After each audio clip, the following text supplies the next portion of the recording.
উপস্থিতি, আজকে মাওলানা আলার বিষয় আসলে, আহলে বাইতের বিষয় আসলে খারেজিরা সেটা অস্বীকার করে বসে। যখন মাওলানা আলা মাওলা আলীকে বলা হয় যে তিনি খানায় কাবার মধ্যে তার শুভ আগমন হয়েছে, খারিজিরা কিন্তু এখানে কথা বলেছে যে না, এটা মিথ্যা কথা, নাউজুবিল্লাহি মিন জালিক। অথচ ইমাম হাকিম নিসাপুরি রহমাতুল্লাহ আলাইহি তার ঐতিহাসিক আল মুস্তাদরাক কিতাবের মধ্যে স্পষ্ট করে বলেছেন মাওলানা আলা মাওলা আলী আলাইহিস সালামের দুনিয়াতে শুভ আগমন হয়েছে খানায় কাবার ভিতরে, ঠিক না বেটে?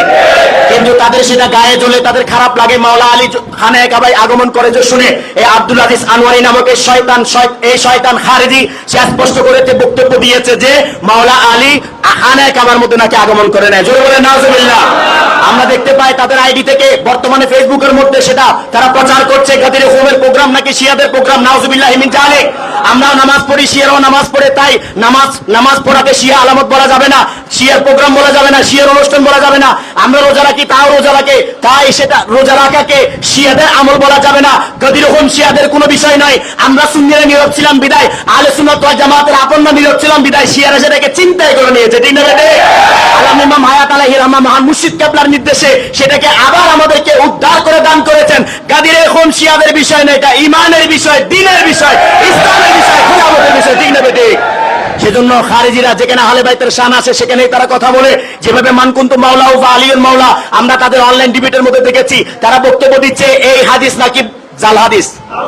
কত বড় শয়তান হলে এই ধরনের কথা বলতে পারে? এই আব্দুল আজিজ আনোয়ারি নামক এই খারিজি বক্তা সে স্পষ্ট করে বক্তব্য দিয়েছে মান কুনতু মাওলা ওয়া আলীউল মাওলা হাদিস শরীফটা নাকি জাল, নাউজুবিল্লাহ। অথচ ইমামরা ফতোয়া দিয়েছেন, ইমামরা বক্তব্য দিয়েছেন মান কুনতু মাওলা ওয়া আলীউল মাওলা এই হাদিসটা হাদিসে মুতাওয়াতির, এটা হাদিসে কোন ব্যক্তি সেটা অস্বীকার করে নাই। নাসিরউদ্দিন আলবানী অস্বীকার করে নাই, ইবনে তাইমিয়া অস্বীকার করে নাই, কোন ওয়াহাবি অস্বীকার করে নাই, কোন বাতিল অস্বীকার করে নাই। বর্তমানে খারিজি বাতিলরা সেটাকে অস্বীকার করতেছে। মান কুনতু মাওলা ফালিয়ান মানে এটা হাদিস মুতাওয়াতির, তিরমিজি শরীফের মধ্যে হাদিস শরীফটা আসছে, ইবনে মাজাহ শরীফের মধ্যে হাদিস শরীফটা আসছে, আল মুস্তাদরাকের মধ্যে হাদিস শরীফটা আসছে, অনেক জায়গায় আসছে, আল মুজামুল কবিরের মধ্যে আসছে, মুসনাদ ইবনে সাহিবের মধ্যে আসছে, মুসনাদ আহমদের মধ্যে আসছে। এভাবে যত হাদিসের কিতাব আছে প্রায় প্রত্যেকটা হাদিসের কিতাবে মান কুনতু মাওলাহু ফাআলিয়ুন মাওলা বা হাযা আলিয়ুন মাওলা বিভিন্ন ভাবে আসছে।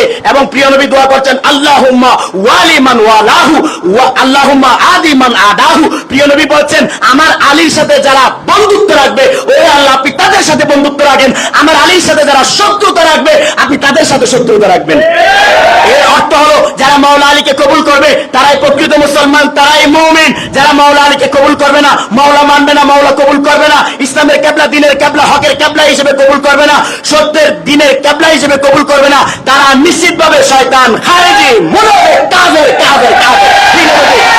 তাদের সাথে ইসলামের কোনো সম্পর্ক এই কুফরিয়ত সুন্নিয়তের মুখোশে চলছে, অন্য বাতিলের মুখোশে নয়। সেজন্য সতর্ক থাকার জন্য বলছি, বিশ্ব সুন্নি আন্দোলন সকল বাতিলের মুখোশ উন্মোচন করে দিয়েছে। বিশ্ব সুন্নি আন্দোলনের সুন্নিয়তের মুখোশে খারিজি বাদকে তারা রুখে দিয়েছে, ঠিক না বেদে? আমরা যদি বসে থাকি, আমরা যদি জেগে না থাকি, আমরা যদি কাজ না করে বাতিলরা এগিয়ে যাবে। মানুষকে বলছে গদির হোম নাকি শিয়াদের প্রোগ্রাম, এটা সুন্নিদের প্রোগ্রাম নয়।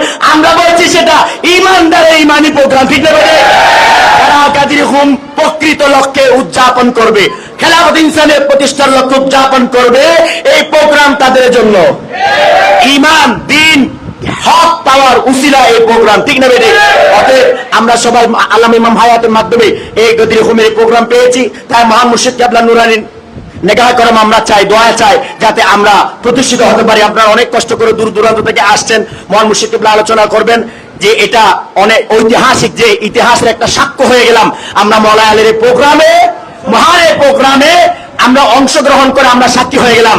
এবং আমরা আজকে শপথ গ্রহণ করব আসন্ন 10 মুহররম মুসলিম মিল্লাতের মহান ইমানি জাতীয় শহীদ দিবসের প্রোগ্রামকে যে যেখানে আছি সেখান থেকে সফল করবো। আমরা সবাই হাত তুলে বলি।